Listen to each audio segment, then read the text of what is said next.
Es interesante notar que había abundantes profecías en el Antiguo Testamento en cuanto a la venida del Mesías la primera vez. Quiero mencionar algunas de esas profecías. Y son bastantes. El año pasado yo repartí en el departamento de los jóvenes 2 hojas que se titulan Profecías Mesiánicas y su cumplimiento. Y solo las voy a mencionar, no las voy a leer. Y entonces voy a hacerles una pregunta después de mencionarlas. Había una profecía exacta en cuanto a los siguientes aspectos o los siguientes elementos de la persona y el ministerio de Jesús. Se profetizó de que iba a nacer en Belén. Ustedes saben cuál es esa profecía. Miqueas 5:2. Que iba a nacer de una virgen. Isaías 7, versículo 14. Que sería anunciado por una estrella cuando naciera. Números 24:17. Que cuando naciera iba a haber una masacre de infantes o de niños. Jeremías, el capítulo 40 y el versículo 1. Que sería llamado a salir de Egipto. Oseas 11:1. Se dio la fecha exacta de su bautismo. ¿Recuerdan cuando Jesús introdujo su ministerio? En Marcos 1:14 y 15 dijo, el tiempo se ha cumplido. Y está hablando del tiempo de las 70 semanas. Había una profecía exacta en cuanto al poder de su predicación. Isaías 9:1 y 2, Isaías 61:1 al 4. Había una profecía exacta de que los judíos no iban a creer en su mensaje. Interesante que ellos mismos cumplieron con esa profecía, aparentemente sin darse cuenta. Isaías 6:9 y 10 está esa profecía. También de que los judíos lo iban a honrar de labios, mientras que su corazón iba a estar lejos de él. Isaías 29 y el versículo 13. Se profetizó que iba a entrar triunfalmente a Jerusalén en un asno. Interesante. Esa profecía está en Zacarías 9:9. Se profetizó en Jeremías 7:11 que iba a purificar el templo. Y así lo hizo. Se profetizó de que los discípulos de él iban a huir cuando fuese ultrajado. Eso está en Zacarías 13:7.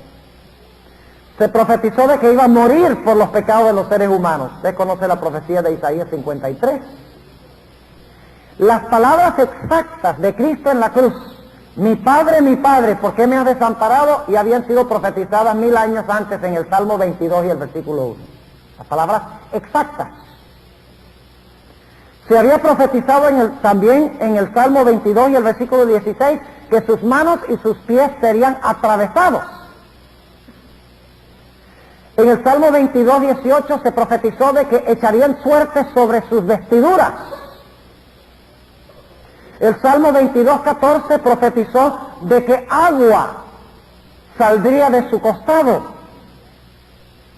Ya en Isaías 50 y el versículo 6 se había dicho de que sus enemigos le iban a escupir en el rostro. También las palabras exactas de sus enemigos habían sido profetizadas 1000 años antes, en el Salmo 22 y el versículo 8, donde los enemigos dicen, salvó a otros, así mismo no se puede salvar si él es en verdad el Mesías que se baje de la cruz. Eso ya fue dicho 1000 años antes de que el Señor Jesucristo naciera. Y ellos repitieron las palabras exactas. Además de eso, Éxodo 12:46 profetizó que ningún hueso de su cuerpo sería quebrado. Interesante que los tobillos o las piernas de los 2 ladrones fueron quebradas, pero no los huesos de Jesús, en cumplimiento de esta profecía exacta. El Salmo 69:21 dice que cuando estuviera en la cruz iba a decir, sed tengo. El Salmo 69:21. Zacarías 11:13 dice que iba a ser entregado por 30 piezas de plata. 520 años antes de que Cristo naciera. Jonás 2:1 profetizó de que permanecería en el sepulcro 3 días y 3 noches. Isaías 53:9 profetizó que sería enterrado con los ricos.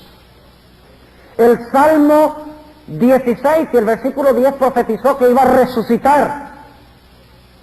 El Salmo 24 y también el Salmo 78 y el versículo 18 profetizó de que iba a ascender al cielo, y el Salmo 110, el versículo 1 y el versículo 4 profetizó que se iba a sentar a la diestra de Dios. Ahora viene la pregunta. Con tantas profecías tan exactas y tan precisas, ¿cómo es que nos dice en Juan 1 y el versículo 11, a lo suyo vino y los suyos no le recibieron? ¿Dónde estuvo el problema? ¿Acaso no tenían abundantes profecías que les indicaban cuándo iba a venir el Mesías, a dónde iba a venir, qué iba a hacer, cómo iba a hablar, los eventos que iba a desempeñar? Una abundancia de profecías, y sin embargo cuando vino, nadie de su pueblo le estaba esperando. Unos pocos pastorcitos y unos reyes magos que no siquiera eran hebreos. ¿Qué pasó? ¿Por qué razón su mismo pueblo no lo estaba esperando, teniendo tantas profecías? Creo que la respuesta a esta pregunta la encontramos en el Evangelio según Lucas. Lucas, el capítulo 24, y vamos a leer un pasaje poco largo. Yo sé que ustedes lo han leído antes, pero queremos ver por qué razón el pueblo judío no estaba preparado para la primera venida de Jesús. Porque dentro de un momento vamos a encontrar que el mismo principio se aplica en relación con la segunda venida de Cristo. Noten lo que dice, empezando en el versículo 13. Lucas 24, 13. Y he aquí, dos de ellos iban el mismo día a una aldea que estaba de Jerusalén 60 estadios, llamada Emaús. E iban hablando entre sí de todas aquellas cosas que habían acaecido. Versículo 15. Y aconteció que yendo hablando entre sí y preguntándose el uno al otro, el mismo Jesús se llegó e iba con ellos juntamente. Mas los ojos de ellos estaban embargados para que no le conociesen. Y díjoles, ¿qué pláticas son estas que tratáis entre vosotros andando y estáis tristes? ¿Qué estaban estos hombres? Estaban platicando y estaban tristes. ¿Por qué estaban tristes? Porque la muerte del Mesías había destruido prácticamente la última onza de esperanza que tenían. ¿Por qué? Sigamos leyendo. Versículo 17. ¿Qué pláticas son estas que tratáis entre vosotros andando y estáis tristes?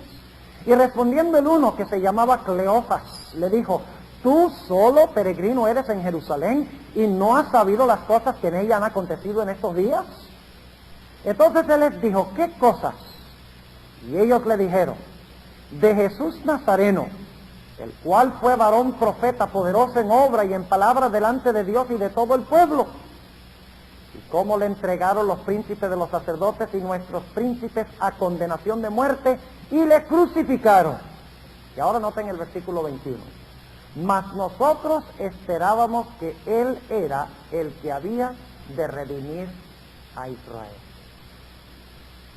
¿Qué decían estos dos hombres? Ellos esperaban que Él iba a ¿qué? Ahora déjenme preguntarles, ¿redimió Cristo a Israel? ¿Sí o no? Claro que sí. ¿Dónde estaba la confusión? La confusión estaba en la forma en que iba a venir el Mesías. ¿Sí o no? Y lo que iba a hacer el Mesías. Dice, mas nosotros esperábamos que Él era el que había de redimir a Israel. Y ahora sobre todo esto, hoy es el tercer día que esto ha acontecido. Sigamos leyendo. Aunque también unas mujeres de los nuestros nos han espantado, las cuales antes del día fueron al sepulcro y no hallando su cuerpo vinieron diciendo que también habían visto visión de ángeles, los cuales dijeron que Él vive. Y fueron algunos de los nuestros al sepulcro y hallaron así como las mujeres habían dicho, mas a él no le vieron. Entonces Él les dijo, ahora viene una frase muy importante, un par de versículos muy importantes. ¿Cuál era el problema con estos dos hombres y todos los demás judíos? ¿Qué clase de Mesías estaban esperando ellos? un Mesías político.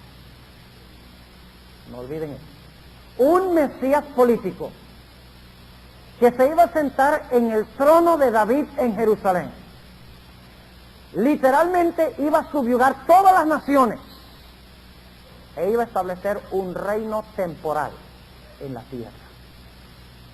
Es decir, se equivocaron en cuanto a la forma, la manera en que iba a venir el Mesías. Lo entendieron literalmente. Podríamos decir que querían la corona sin la cruz. Querían el Mesías que reinaba sin el Mesías que sufriera.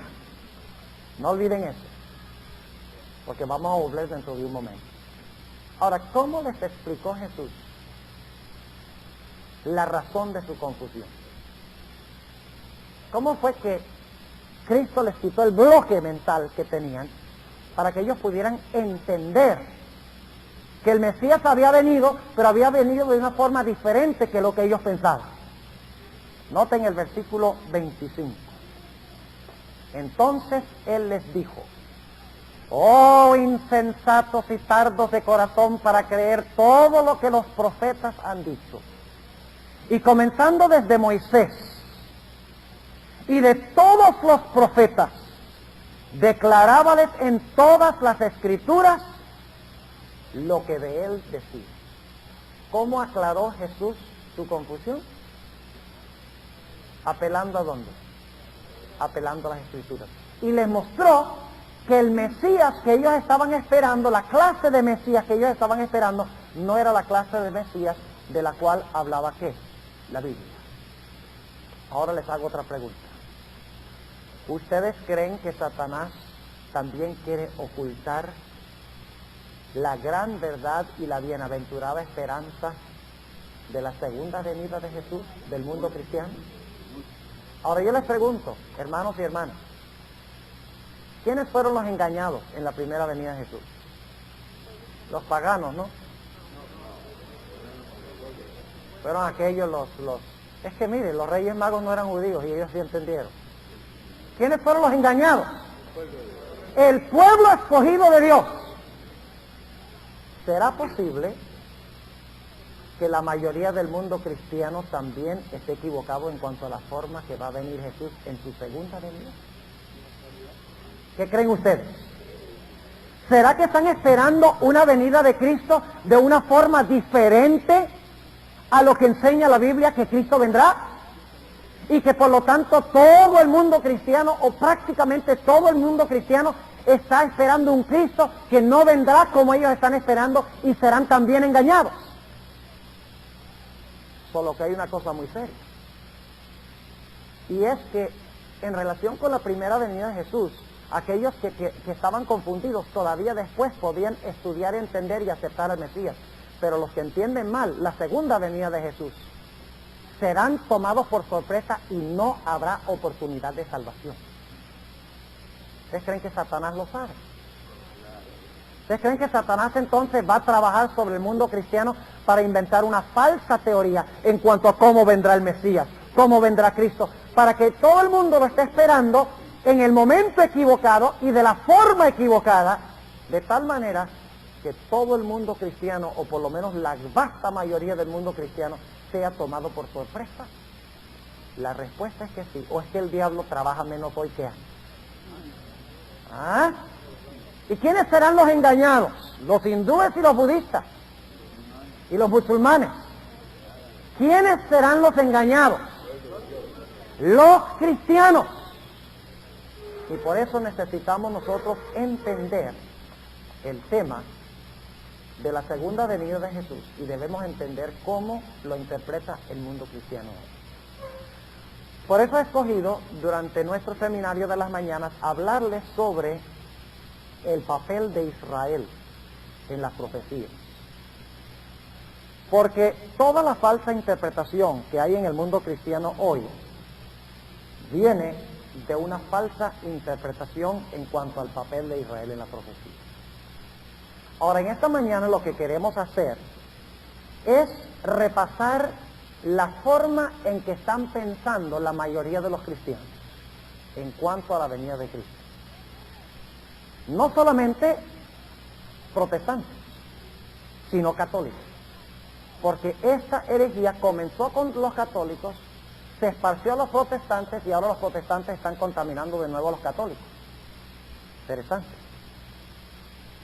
Pentecostales, bautistas, ni hablar. Este es el concepto que ellos creen como ley de medos y persas.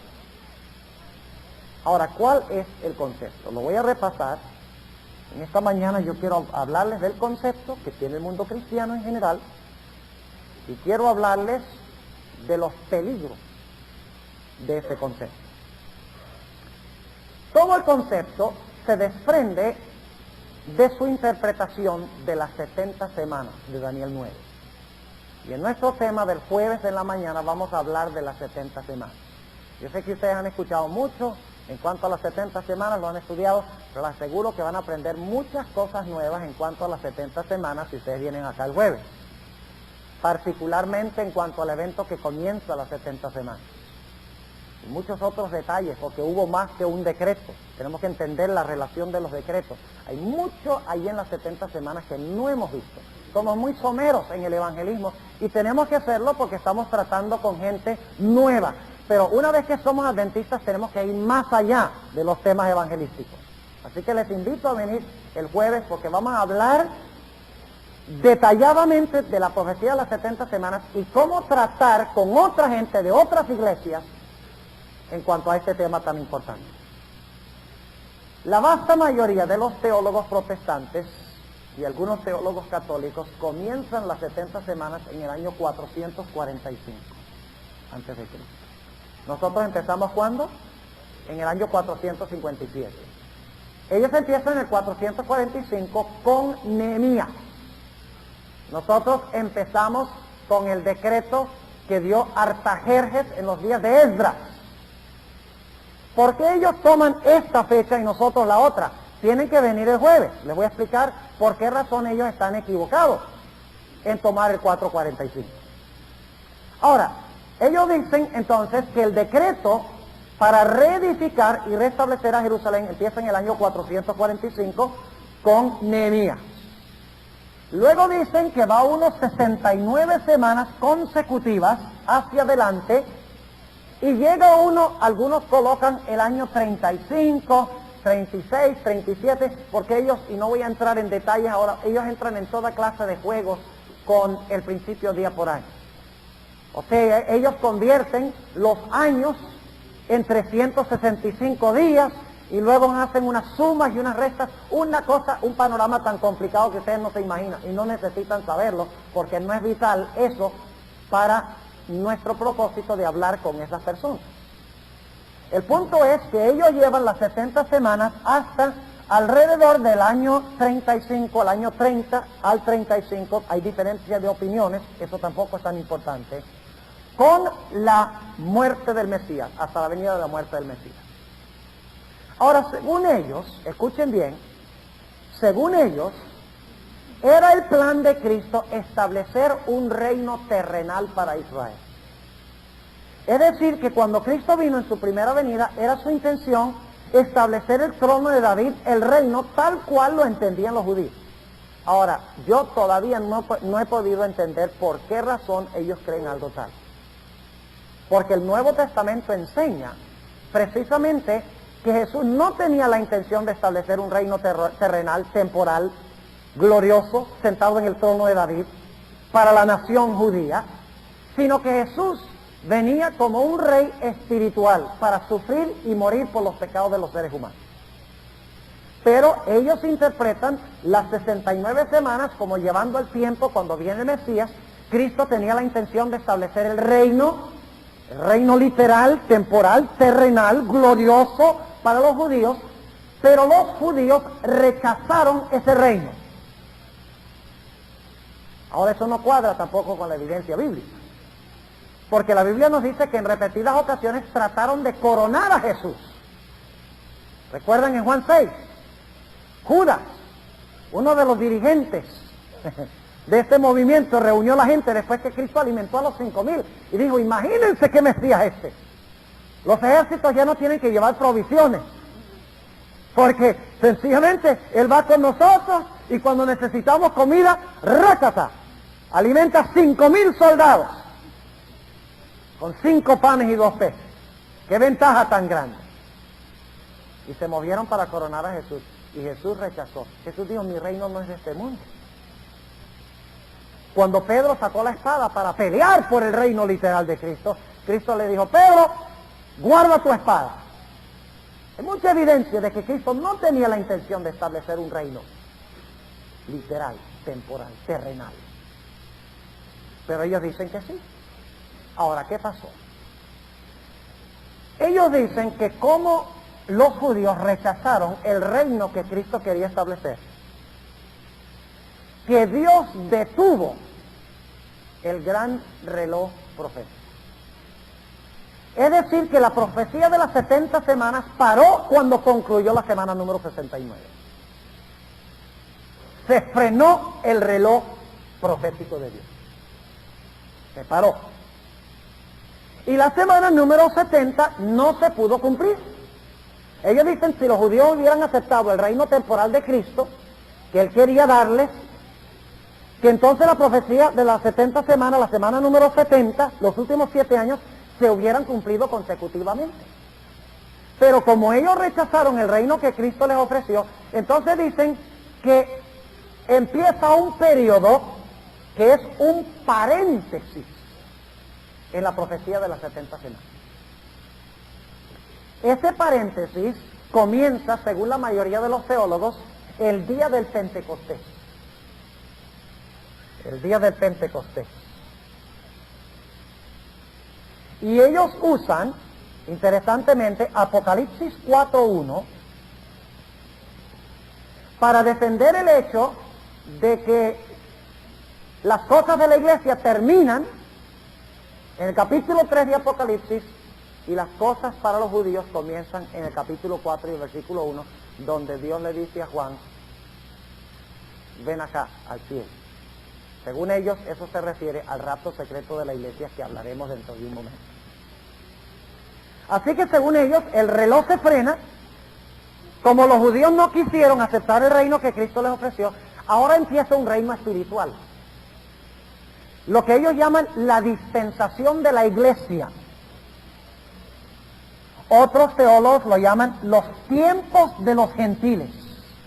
Yo estoy seguro que mucha de esta terminología es conocida para muchos de ustedes. Lo llaman la dispensación de la iglesia, o lo llaman el tiempo de los gentiles. Es un paréntesis, vamos a poner aquí, es un paréntesis o una interrupción en el gran reloj profético de Dios. Dios suspende su plan para el Israel literal y dicen ellos que Dios ahora trata con los que no son israelitas, literales, con los que no son judíos. Tiene que ver ahora nada más con la iglesia. Ahora, una de las premisas básicas de esas personas es que una vez que Dios elige, Dios no puede rechazar. Estas iglesias también enseñan una vez salvo, siempre salvo. Ahí está el problema. Y esa teoría de salvación individual, de que una vez que tú te salvas no te puedes perder, la transportan también a Israel. Dicen que Dios le hizo ciertas promesas al pueblo literal de Israel. Y como Dios les prometió, las promesas de Dios son irrevocables, son incambiables. Una vez elegidos, siempre elegidos.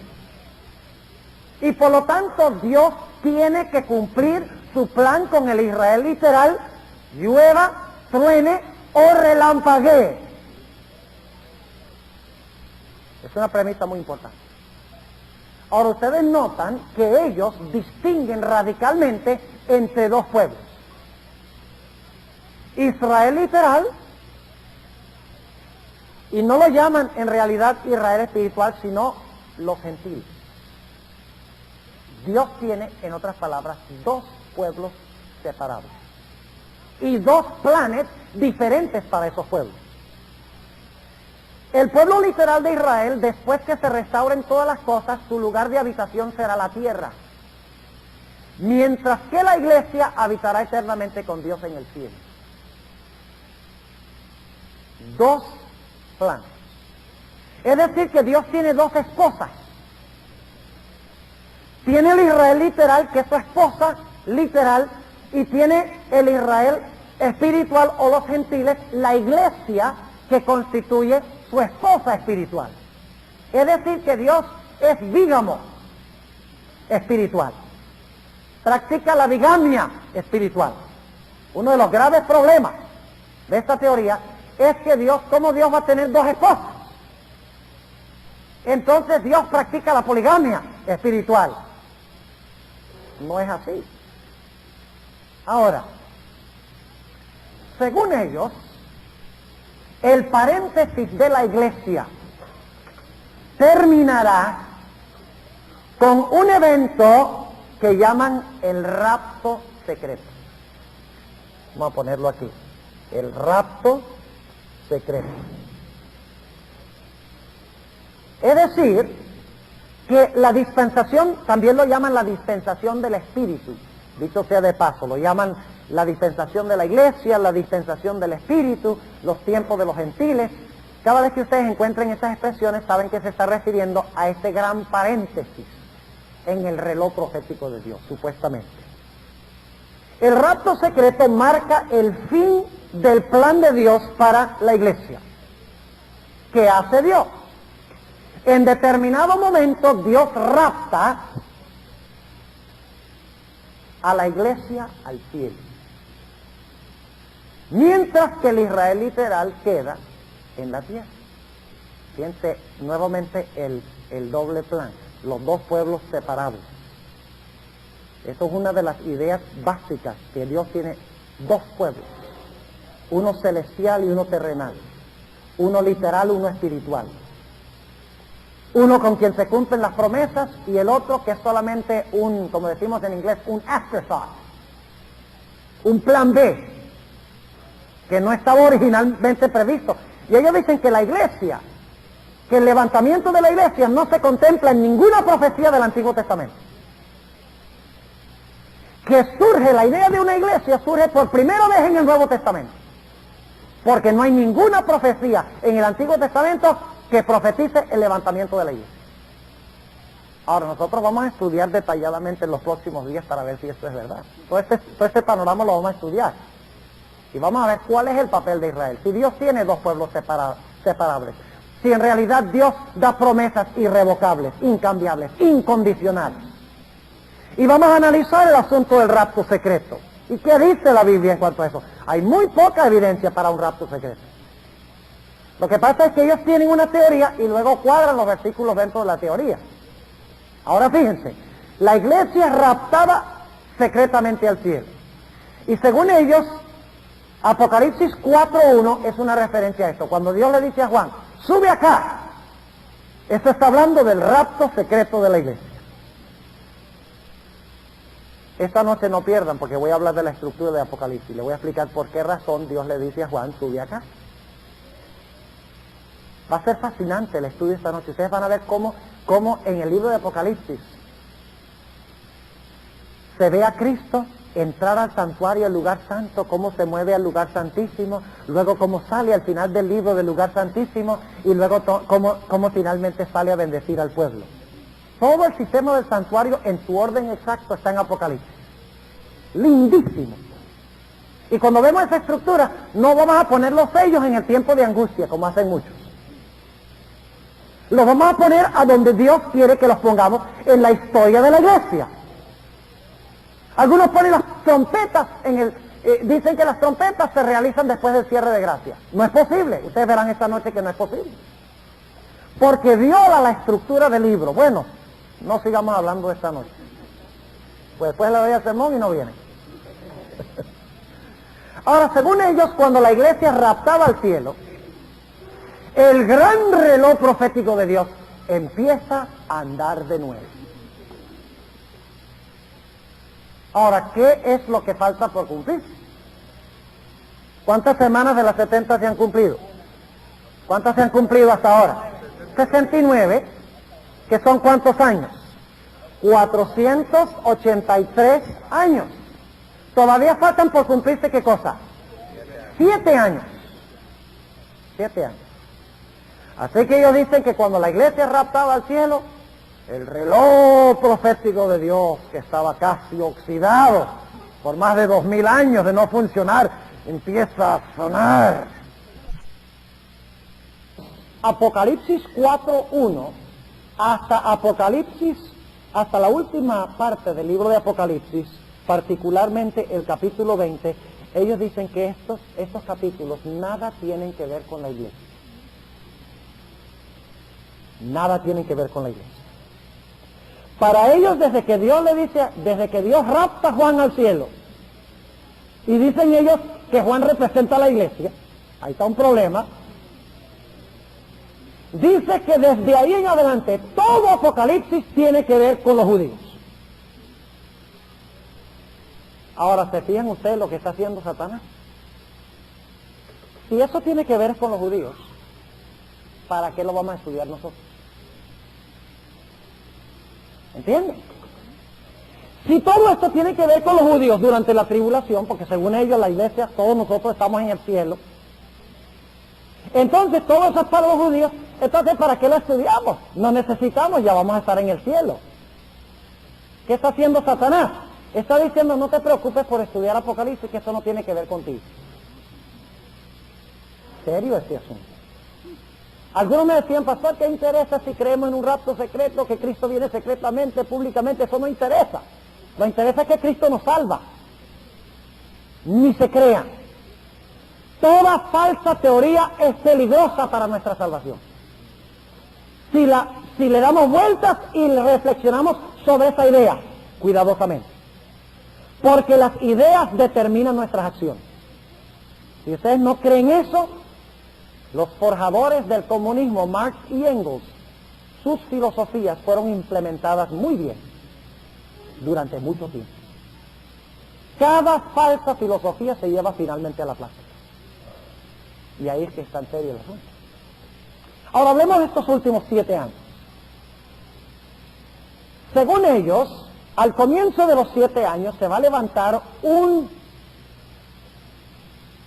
hombre muy carismático. Y ese hombre muy carismático, y ellos dicen que probablemente va a ser alguien en Europa, porque ellos creen que al principio se van a establecer los 10 reinos de Europa y se va a formar nuevamente el Imperio Romano. Al comienzo, ellos dicen que se va a establecer el Imperio Romano nuevamente al comenzar el tiempo de tribulación y gobernando sobre el nuevo renovado Imperio Romano, sobre los 10 reinos de Europa, va a haber un personaje muy carismático. Y a través de los años, pues ha habido mucha especulación. Algunos pensaban que iba a ser Henry Kissinger. Otros todavía dicen que posiblemente Helmut Kohl, de Alemania. Otros han candidatizado a Mitterrand. Y cada uno tiene un candidato. Lamentablemente no es el candidato que es, porque el candidato que es está en el Vaticano. Pero cuando la gente lo sepa es demasiado tarde. ¿Ven? Ya vamos a ver un momentico otros peligros. Hay mucho más peligros que lo que yo leí, que meramente no estudiar estos capítulos. Hay mucho más peligros. Lo que pasa es que tenemos que reflexionar y pensar y ver cuál es la seriedad, las implicaciones de todo esto. Ahora, según ellos, este personaje carismático, durante los primeros 3 años y medio de los últimos 7 años, va a resultar favoreciendo a la nación judía. Les va a dar los medios para reconstruir el templo, se van a restablecer los sacrificios literales del sistema del santuario terrenal, se va a restablecer en armonía con el plan de Dios, según ellos. Imagínense eso. Ya el Mesías vino, ya el Mesías murió, y ellos dicen que es el plan de Dios que todavía se establezca el sistema de sacrificio. Y durante 3 años y medio a los judíos les va súper bien. El templo construido, favorecidos por este individuo, por este personaje carismático que parece ser pro-judío. Pero de repente, después de 3 años y medio, este individuo se quita la máscara. Y en vez de resultar el Mesías de Israel, resulta ser el anticristo. Se revela como el anticristo. Y ahora este anticristo se va a levantar, en vez de favorecer y ayudar a los judíos, se va a levantar para perseguir, pisotear y tratar de aniquilar del planeta Tierra a todos los judíos en los últimos 3 años y medio. Y esto es lo que ellos llaman el tiempo de angustia de Jacob. Y mientras tanto, los cristianos están en el cielo echándose fresco, disfrutando de las glorias celestiales. No sufrieron ni acá ni allá. Qué lindo, qué bonito, ¿verdad? Peaches and cream. Rosy posy. Qué lindo. ¿Qué evangelio? ¿Quién no va a querer un evangelio así? Ah, claro, el rato secreto te dice, mira, disfruta tu vida aquí y también la disfrutas allá. Ahora los judíos, esa es otra historia, pobrecitos, no han sufrido suficiente. Esta teología es antisemítica. Hace de los judíos ciudadanos de segunda categoría. Porque ellos no van a vivir sino en la tierra. Nosotros los cristianos vamos a estar en el cielo. Es antisemitismo disfrazado. Hace de los judíos ciudadanos de segunda clase. Pero según mi Biblia, todos en Cristo Jesús somos iguales. No importa que seamos judíos o griegos. No importa que seamos hombre o mujer. No importa que seamos libres o siervos. Todos nosotros somos uno en Cristo Jesús. Eso enseña mi Nuevo Testamento. Ahora, hablemos de lo último que va a pasar aquí. Según ellos, hasta ahora, ¿qué panorama tenemos aquí? ¿Hay algo aquí sobre la ley de Dios? ¿Hay algo aquí sobre el sábado? ¿Hay aquí algo sobre el carácter que deben desarrollar los hijos de Dios para pasar por la tribulación? ¿Hay algo espiritual aquí? ¿Qué es lo que hay? Puro político y material. Y no he terminado. Según ellos, al final de los 3 años y medio se van a reunir las naciones alrededor de Israel, en el valle de Megido. Literal, fíjese, todo literal, literal, literal, literal. Israel literal, enemigos literales, tierra literal, santuario literal, sacrificio literal, puro literal, literal, literal. El mismo error que cometieron los judíos en la primera venida de Jesús. Fíjense, y no hay nada nuevo debajo del sol, dijo el sabio Salomón. El mismo error, otra vez. Mientras que la gente está esperando la venida de Cristo aquí, cuando Cristo venga acá, van a ser sorprendidos. Porque fíjense otra razón que Satanás crea esta idea. Escuchen bien. Si ustedes creen que no van a pasar por la tribulación, ¿se van a preparar para pasar por la tribulación?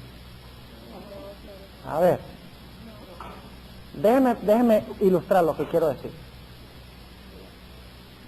Supongamos que en las noticias dice que va a venir un huracán a Miami. ¿Ustedes se preparan para el huracán en Nueva York? No, pues para Miami, que se preparen ellos. Ustedes no se preparan para una crisis que no piensan que va a venir aquí. Ahora, según la Biblia, viene un tiempo terrible de tribulación y angustia en este mundo. Consumidor. Y solo los que tengan una fe inquebrantable en Dios podrán pasar por ese tiempo de tribulación y angustia. Y Satanás lo sabe. Y por lo tanto Satanás le enseña a la iglesia, don't worry, no te preocupes por prepararte para un tiempo de tribulación. Si eso viene, es para los judíos allá en Israel. Eso no es para nosotros. Y por eso la hermana White dice, ¿cuántos vi en el tiempo de angustia sin refugio?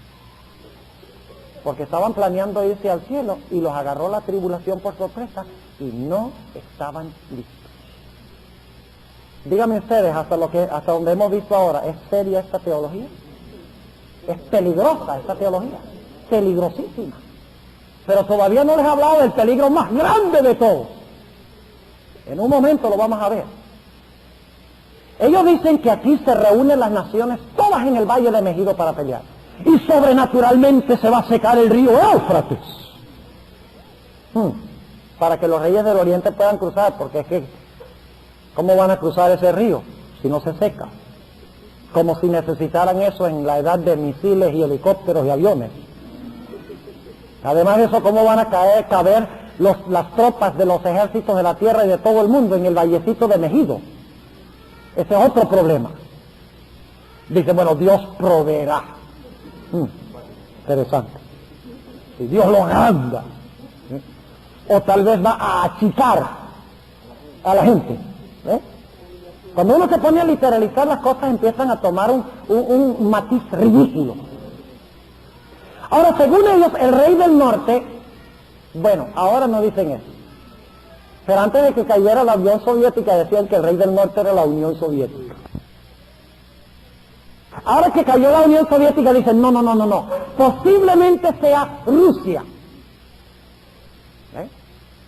Cada vez tienen que ajustar. Cada vez que cambia la historia, ajusten.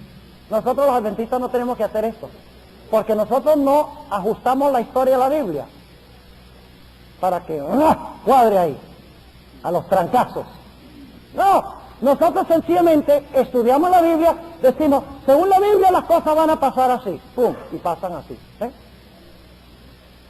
Para ellos, 1948 y 1967 son importantísimas fechas en el panorama de ellos, porque en el 48 fue establecido la nación de Israel, el Estado de Israel, y en el 67 ganaron todo la parte este, el lugar donde está el templo, donde estaba el templo, y ganaron también el territorio hasta Egipto, todo el territorio.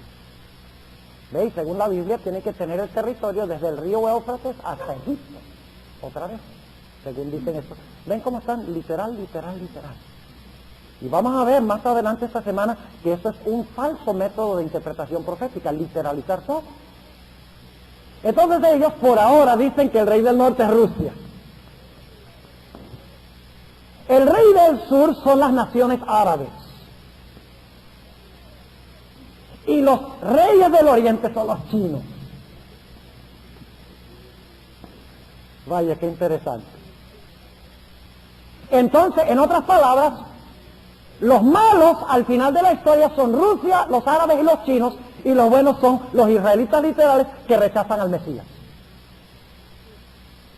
¿Están entendiendo la ironía de todo esto? Según la Biblia, ¿quiénes son los buenos y quiénes son los malos al final de la historia? Los que tienen el sello de Dios y los que tienen ¿qué? Ahora yo les pregunto, ¿hay gente en Rusia que tiene el sello de Dios?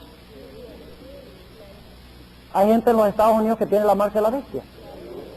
¿Hay gente que tiene el sello de Dios? Déjenme preguntarles, ¿cuáles son los dos bandos en la batalla del Magedón? ¿Son los rusos, los árabes y los chinos en un bando contra los israelitas literales en otro bando? ¿O son los buenos contra los malos, según Apocalipsis? Son los justos contra los injustos. Pero Satanás ha desviado todo y ha convertido todo en un panorama ¿qué? Político, económico.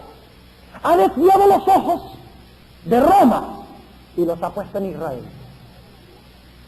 Ha desviado los ojos del mismo protestantismo aquí, delante de mi nariz, el protestantismo apóstata, que ha apostatado de Dios. Y en vez de mirar el decaimiento y la podredumbre del protestantismo, todo el mundo mira a Israel. Satanás es un experto en dirigir a los ojos a donde el conflicto no es. ¿Sí o no? Claro que sí. Ahora fíjense, dice que vienen estos al valle de Megido y entonces es que Cristo viene en su segunda venida, en poder y gloria. Y entonces Cristo destruye estos poderes y los judíos, dicho sea de paso, durante este tiempo de angustia se convierten al cristianismo 144,000 judíos, lógicamente literales, ¿no? Número es literal, según ellos. Durante este tiempo, los dos testigos, que son Moisés y Elías, Dios los va a mandar de nuevo a la tierra, a predicar todo el mundo. Moisés y Elías, en la tribulación. Ahora, muchos judíos no se van a convertir, pero cuando ellos vean a Jesús en la nube del cielo, viniendo en poder y gloria, van a decir, surprise, surprise. He aquí, este es nuestro Dios. Le hemos esperado. Él nos salvará. Bendito el que viene en el nombre del Señor. Es decir, que se van a convertir al Señor cuando lo vean viniendo. Salvación por vista y no por fe. Hermanos y hermanas, esta teoría contradice una tras otra de las grandes enseñanzas de la Sagrada Escritura. De que el hombre es salvo por fe. Primero tenemos que aceptar a Cristo por fe. Y luego entonces, cuando lo veamos, estaremos con Él. Pero según ellos van a ser convertidos por vista, no por fe. Y entonces el Señor Jesucristo establecerá el reino milenial. Y el Señor Jesucristo va a venir a la tierra y se va a sentar en el trono de David. Todos los seres humanos todavía van a estar en su estado mortal. Gente va a morir durante el milenio, según ellos. Cristo va a regir la tierra con vara de hierro. Aunque el diablo estará atado, la gente será tentada con las tentaciones que salen de su propia carne.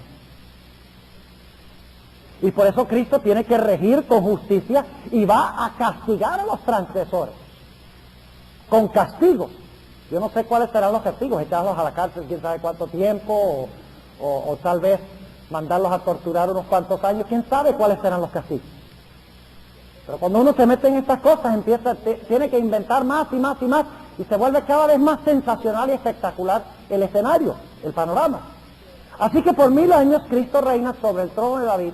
Al final, ahora fíjense qué interesante, los que no se salvaron, cuando Cristo vino, que quedaron en la tierra, claro, los que atacaron a Israel, pues esos liquidados, quedaron listos. Pero aquellos que no se convirtieron al Señor durante el tiempo de tribulación y durante el tiempo anterior, durante los 1000 años Dios les va a dar una segunda oportunidad. Los que se quedaron en el primer viaje, pues que agarren el segundo bus. ¿Qué está enseñando Satanás aquí? Está diciendo a la gente, fresco, tranquilo, no te preocupes. Si te quedas, ya tú ves que todo pasó como dice la Biblia, así tú puedes creer, y entonces, si no te fuiste en el primer vuelo, te vas en el segundo. La Biblia no enseña la doctrina de una segunda oportunidad.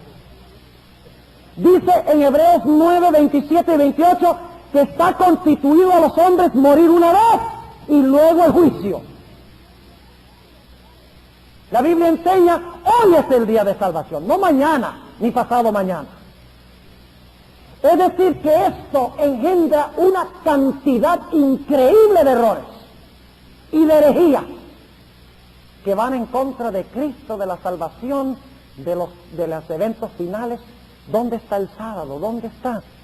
Todas estas cosas. Inclusive el estado de los muertos está involucrado, porque ¿saben lo que ellos dicen? Ellos dicen que cuando Cristo regrese, después de los 7 años de tribulación, vuelven con Él los espíritus. Los espíritus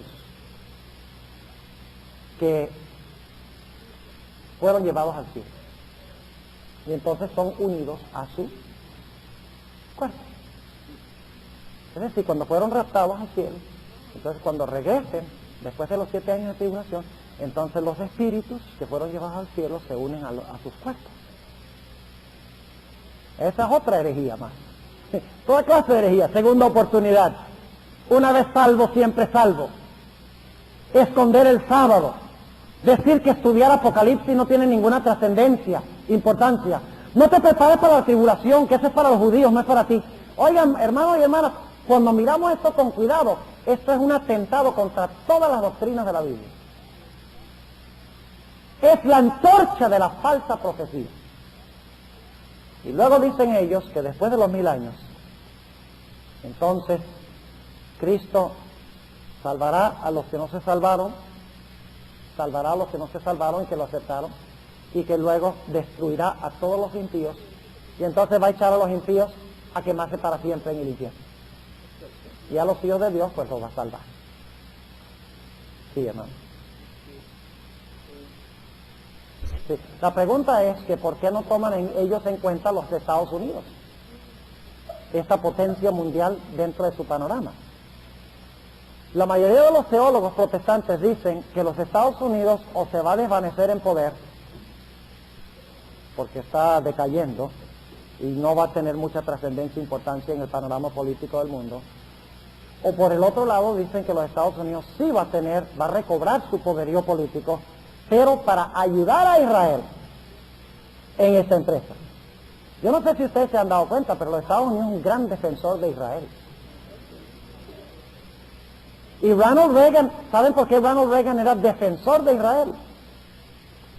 Porque en la Casa Blanca vivían gente como Billy Graham, Jimmy Swaggart cuando estaba en sus mejores tiempos, Pat Boone, Pat Robertson, y todos estos individuos le enseñaban a Ronald Reagan esto. La revista Time salió con un artículo a donde dice claramente de que Ronald Reagan le fue enseñado estas doctrinas. Y por eso él favorecía a la nación de Israel, porque creía que estaba en el panorama profético de Dios. Y los teólogos están diciendo que el día que los Estados Unidos deje de apoyar a Israel, ese será el día que Dios destruirá a esta nación. Nosotros sabemos que Dios va a traer destrucción sobre esta nación por otro motivo, porque ha abandonado la ley de Dios, y particularmente el sábado, pero ellos esconden todo este asunto. Ahora, tenemos que concluir nuestro estudio de esta mañana. Estamos nada más poniendo las bases, lanzando unas ideas. Ya vamos a estudiar lo que dice la Biblia en cuanto a todo esto. Pero ustedes no pueden atacar una idea que no conocen, ¿verdad? Hemos dedicado toda una clase para hablar de lo que creen otros, porque no podemos saber cómo enfrentarnos a eso, al menos que sepamos lo que ellos creen. Sí, no, dejémoslo allí. Tenemos como unos 4 minutos, así. ¿Cuánto? ¿Quedan 2 minutos? No, pero quedan 4 en mi reloj, no me roben. Yo estoy dispuesto a ser generoso, pero la Biblia dice, no hurtarás.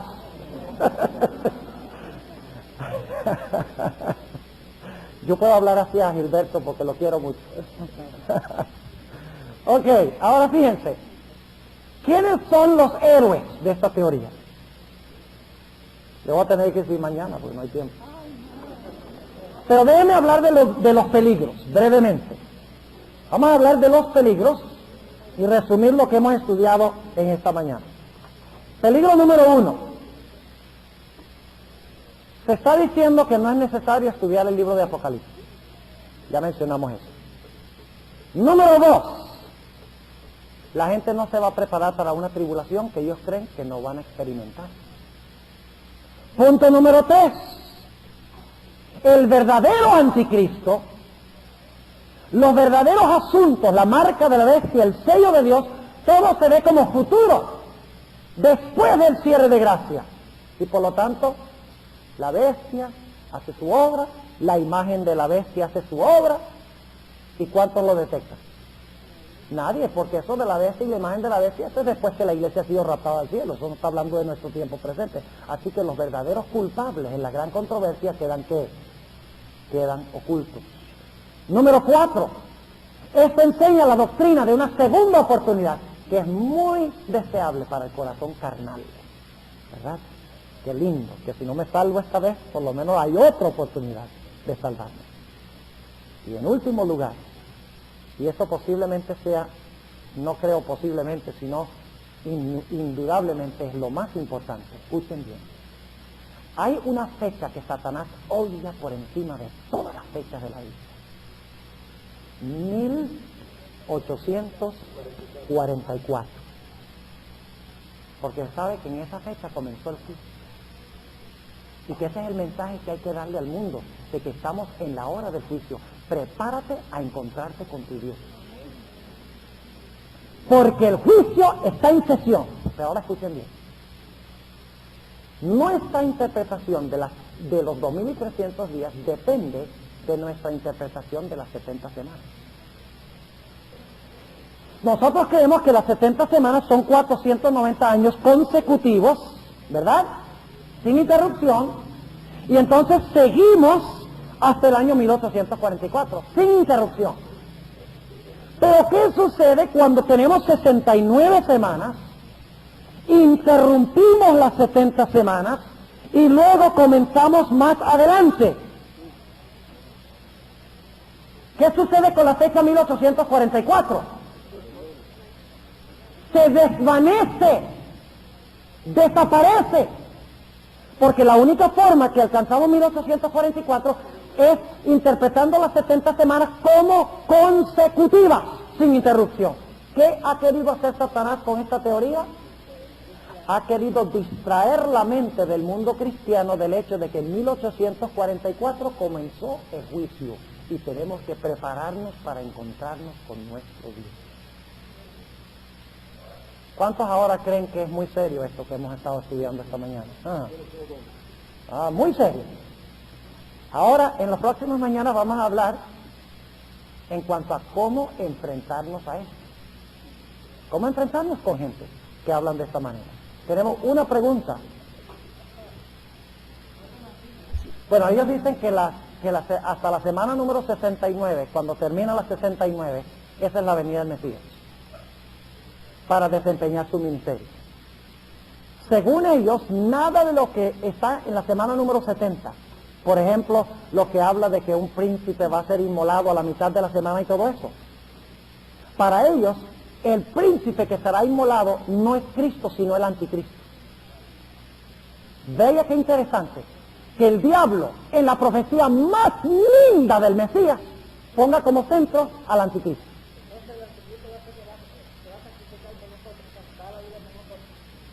No, el anticristo